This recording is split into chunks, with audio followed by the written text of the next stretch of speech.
His work spans every continent and has been featured on television and in print, Discovery, Nat Geo, Vice, and others. He recently returned from Mogadishu, the most dangerous city on earth, where he shadowed the heroic El Mahmoud women on their quest to clean up the streets and restore humanity to their war-torn country. I present to you Sam Hyde, 2070 Paradigm Shift. Sam.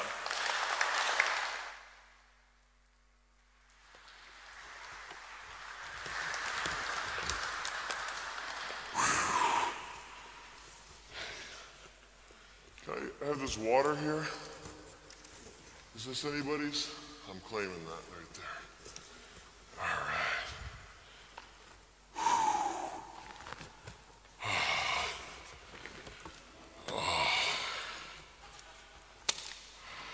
Got some notes here. Did I just drop the mic back? Oh, good. Okay. Keep that on me. I don't know if you guys can't hear me.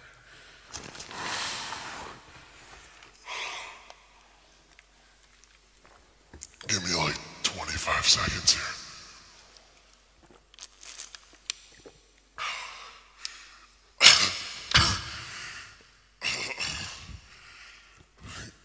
Give me like 10 more seconds.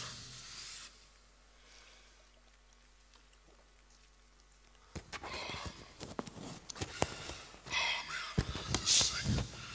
Can we turn this up a little bit so I don't have to like turn my head into it? Can you like? How about now? Test, test. Hey, there you go. Yeah, I'll talk to you later. You're doing a good job. Oh man, okay. Can we reset the clock so I have another minute extra, please? Thank you. There we go. Okay, hey. I wanted to start sitting down anyway. Guys, pat yourselves on the back right now, okay? Let's do it. Come on. Everybody, I'm not gonna let you stop until I see everybody doing it. Let's pat ourselves on the back. There we go. You two, you're patting each other. That's cheating. You couldn't keep your hands off her, could you? Yeah. Hey, I don't blame you. She's a cutie. Hey guys, that pat on the back right there is for saving the world. I'm looking at young minds right now. You guys are all intelligent. I know that you did good in school. I didn't do that. You especially. You're very smart. Look at us. We're the machine that keeps the world going. Okay? I'd like to start this talk off with a parable, a story, if you will. I was at a college, a second tier, not an Ivy League school, a second choice school. And I was in a class, and there was a student in that class, okay? And the teacher, he was spouting some horrible nonsense about how it was something about how women's rights are not legitimate, something that everybody knew was false. But if anybody had spoken up, he would have taken extreme joy in failing them. Okay, nobody spoke up. One person raised his voice. One person started talking. The teacher couldn't believe it. The classroom couldn't believe it either. But in the end, he had logic on his side. And at the end of the day, he proved his point. That student was Albert Einstein.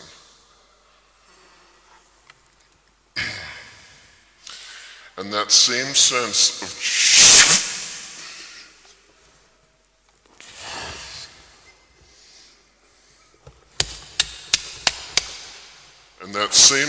of childlike play and innocence that we know from Albert Einstein, I can sense it in this room today. TEDx, Drexel University, Next X. So you gotta be thinking to yourselves right now, who's this 22-year-old kid up on stage with a chip on his shoulder and his heart on his sleeve and the world in his eyes? Well, that's a tough question, asking somebody to define who they are. I much prefer to ask, what inspires that person? What inspires you? What inspires you? What inspires you? I want an answer. What inspires you? You better find something, man. Don't worry about it. Possibilities. What inspires me is teaching African refugees how to program JavaScript. What inspires me is finding out how to use maglev trains to get resources to the moon.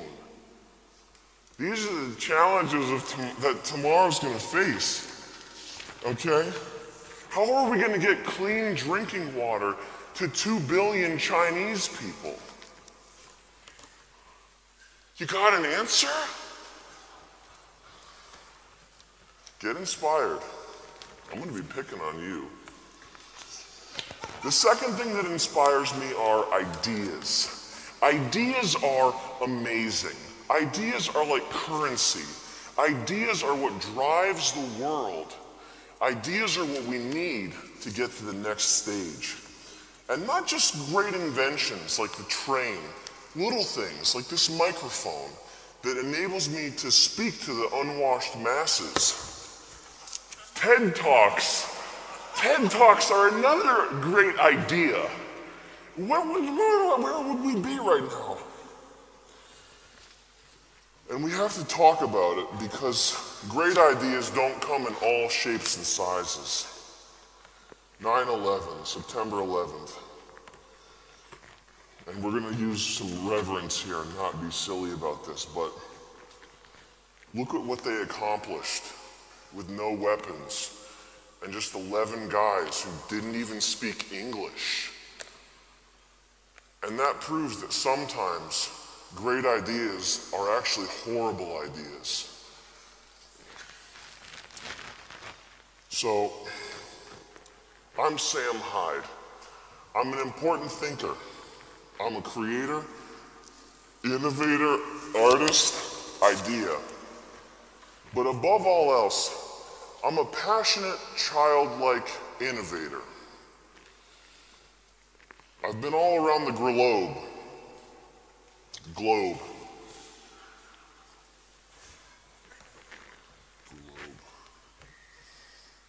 I've been all around the globe working on cutting-edge projects of all kinds. And I'm here to ask you one question. Where are we at? Where are we? We've got all this great technology. We've got 7 billion people in the world. And according to UN projections, it's going to go up to 50 billion people. That's a lot of mouths to feed. And I don't think they're going to be able to feed themselves. So we better start coming up with some robots to bridge that gap. The West's sick addiction to fossil fuel is going to make this planet uninhabitable for the future generations. You'll know what I'm talking about if you've seen the movie An Inconvenient Truth. It's essentially what's going on is we're too selfish and we're driving our cars too much. And that's getting nature out of the picture. Now we looked at the data. And what we found surprised us. What we found, right there, what we found was that culture is a sewer. We've got lewd media. We've got nasty bedroom things on TV. And they're sexualizing young girls, and it's getting to the point where even I have a problem with it. And it shouldn't be that way. Folks, we're all world citizens. We're all world citizens. There we go. We're all world citizens living together with one social contract, one economic future. We're all tied together. There's no more individual anymore. It's just the hive. So we have to stick together have to stick together and learn how to share. We have to learn how to share. Now, studies show that we work hard. It's true. Everybody in this room is a hard worker. You're a hard worker, you're a hard worker, you're a hard worker. I know because you're here, okay? But studies show that we don't play hard enough. We gotta play harder. It's because it's that sense of childlike playing that's gonna save us in the end, Albert Einstein. But hunger, poverty, okay, we're on this right now.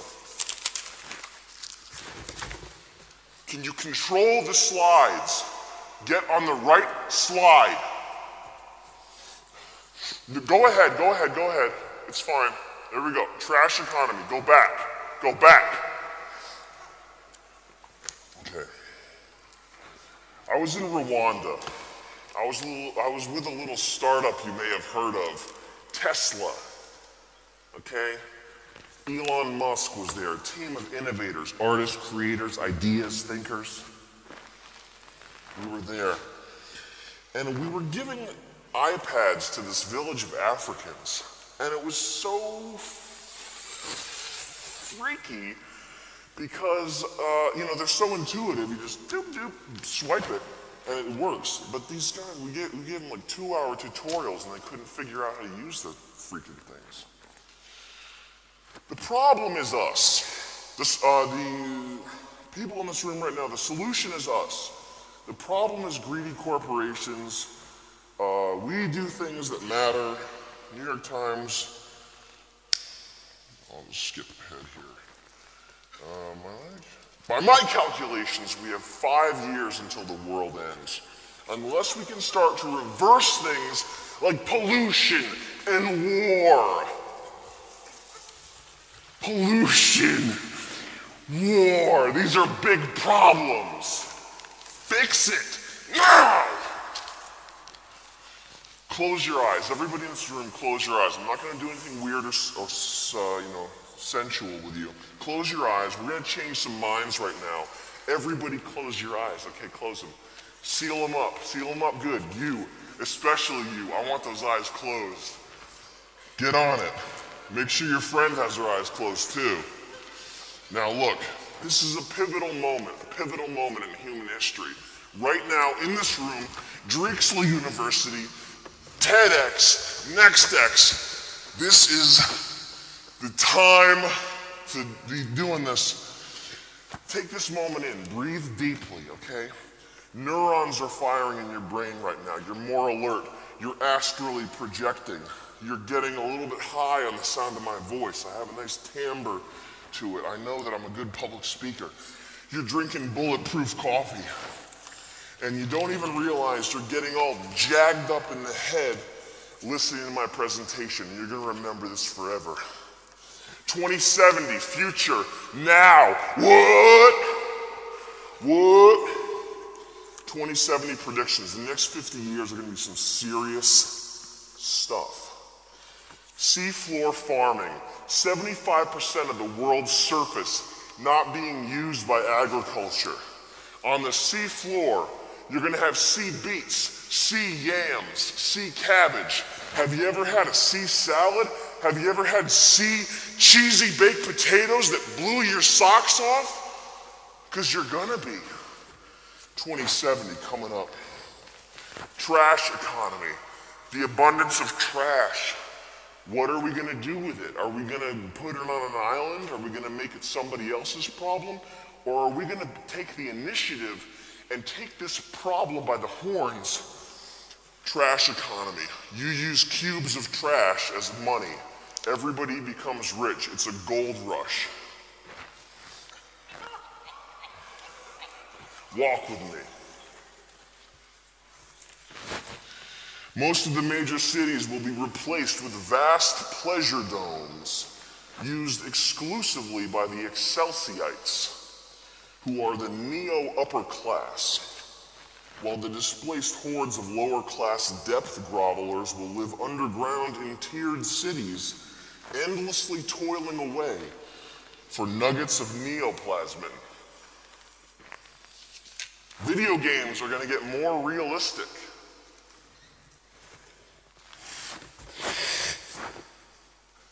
super fuel efficient vehicles getting 80, 100 miles per gallon, it's not that crazy.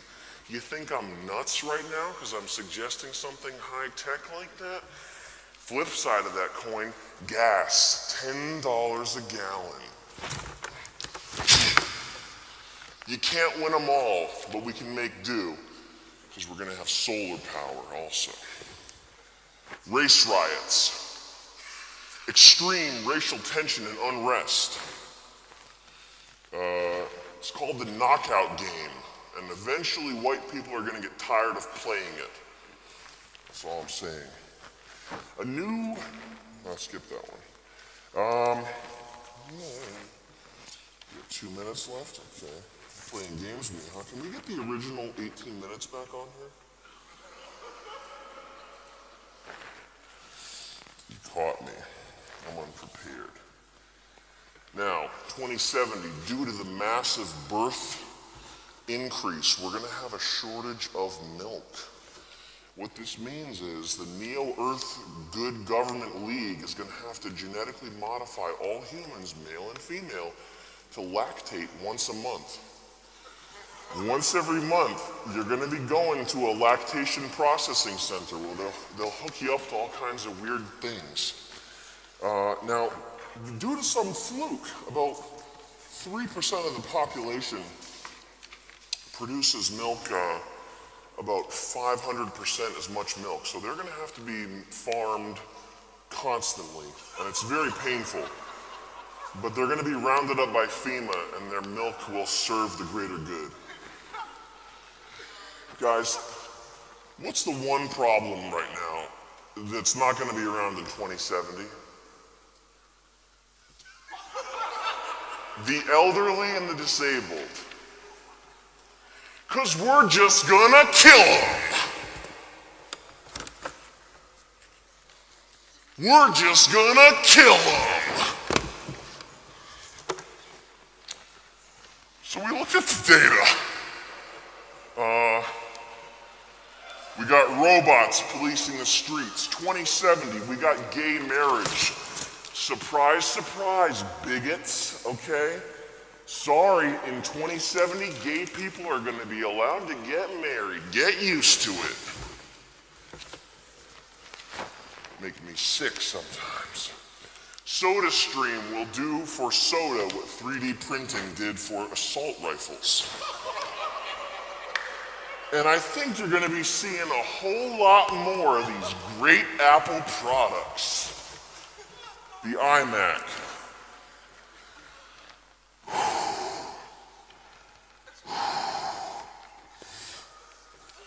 You're probably thinking this is some pretty deep stuff, and you're right. State-enforced homosexuality. I don't have a problem with that. It's equal. Facebook as your birth certificate. Mac iPads built into every school desk for every child. 3D printers are kids' toys, and the newest 3D printer, your kid is going to be printing up 3D Muslim Barbie dolls. 2070, gay men have actually developed reproductive organs inside of their area, and a new generation of children are born from inside gay men. What else we got here? Good luck searching for Al-Qaeda on the internet in 2070. You'd have better luck going next door and asking them in person. What else we got here? You are not gonna like that one. Nobody's gonna like that one. Let's do this here. Can we get one final pat on the back, everybody? Pat yourselves on the back. Please do it. You are going to be the future. That's a good thing. You're going places, kid. You're going, man, we're so screwed. 2070, Israel, straight up ripped off the map. Bye! Bye, bye! Bye! Not my choice. It's probably what's going to happen. Okay. Anybody else have any predictions? What do you think's going to happen? Now it's time for you, because you are the you plural is the star, like YouTube here, like the Time magazine cover. You guys are the star. I'm just some crazy guy. I'm not cool. What predictions do you have? 2070. Make a real one. Let's have something real here. You don't know that. I'm gonna have your mind uploaded to my BlackBerry. You'll be here. You'll be cryogenically frozen. I know it. Anybody have any predictions? What do you think's gonna happen in 2070? I think it's going to be better than what we have right now. I think there can't possibly be anything worse than what we have right now. Which implies it's going to be better. Amen. Thank you. Thanks for having me here. What do you want me to walk through here? Right here.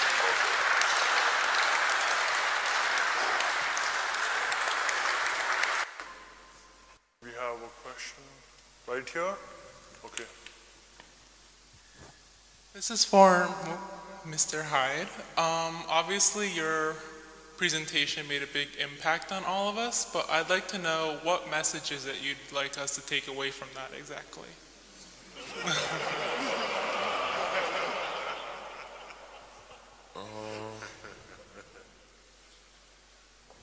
I don't know, man. I guess that's up to you.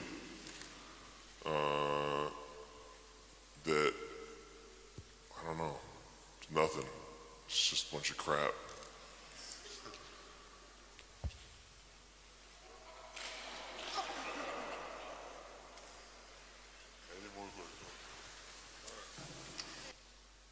We have a question there. Yeah, I have a question for Mr. Richard. So, what do you think will be the future of the space program? In other words, what's going to be the next step? I don't know. I think, I think we have to have something that, politically motivates the country to actually do the exploration. History shows that the countries that explore have the highest standard of living. When you go back to China, Portugal, Spain,